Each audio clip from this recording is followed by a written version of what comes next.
નમસ્કાર દોસ્તો, જય શ્રી મહાલક્ષ્મી માતા। તો મિત્રો, આજના વિડીયોમાં આપણે જાણીશું મહાલક્ષ્મી માના દર્શન માત્રથી જ જીવનમાં સુખ, સમૃદ્ધિ અને શાંતિનો પ્રવાહ વહેવા લાગે છે। તો આજે આપણે મહાલક્ષ્મીના 8 દિવ્ય સ્વરૂપો, અષ્ટલક્ષ્મીના રહસ્ય અને મહિમા વિશે જાણીશું। દરેક સ્વરૂપ જીવનના અલગ આશીર્વાદ આપે છે। પહેલું છે આદિલક્ષ્મી, જે મોક્ષ અને કાયમી શાંતિની દાતા છે। આદિલક્ષ્મી એ માતા લક્ષ્મીનું મૂળ સ્વરૂપ છે। આ સ્વરૂપથી આત્મશાંતિ, હિંમત અને જીવનમાં સ્થિરતા મળે છે। ભક્તને આધ્યાત્મિક પ્રગતિનો આશીર્વાદ મળે છે। ઓમ શ્રી આદિલક્ષ્મી નમઃ। બીજું છે ધનલક્ષ્મી, જે અઢળક ધન અને વૈભવની પ્રદાતા છે।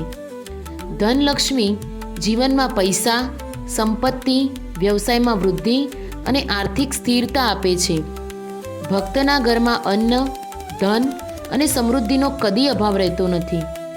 ત્રીજું છે ધાન્યલક્ષ્મી, જે અન્ન અને પોષણની દાતા છે।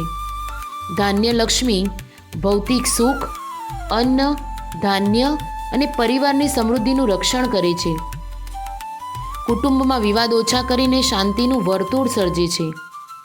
ચોથું છે ગજલક્ષ્મી, રાજ્ય, પ્રભાવ અને સત્તાની દાતા છે।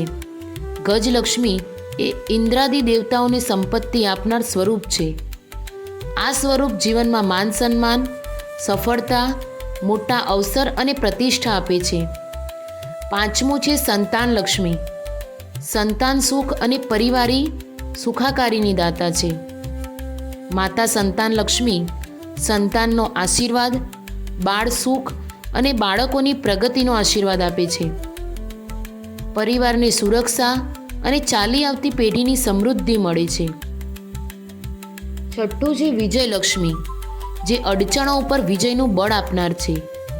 વિજયલક્ષ્મી જીવનમાં આવતા અવરોધો, નકારાત્મક શક્તિઓ અને મુશ્કેલીઓને દૂર કરે છે।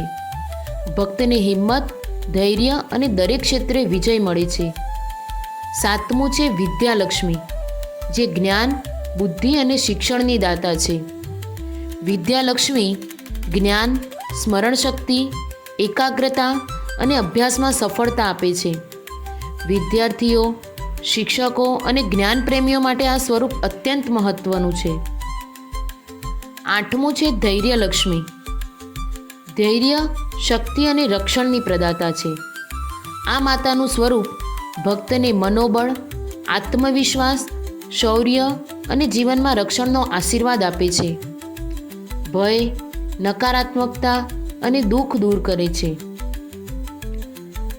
તો દોસ્તો, અષ્ટલક્ષ્મીના 8 સ્વરૂપને જો ભક્તિથી યાદ કરીએ તો જીવનમાં ધન, ધાન્ય, વિજય, જ્ઞાન અને આંતરિક શાંતિનો સુમેળ પ્રાપ્ત થાય છે।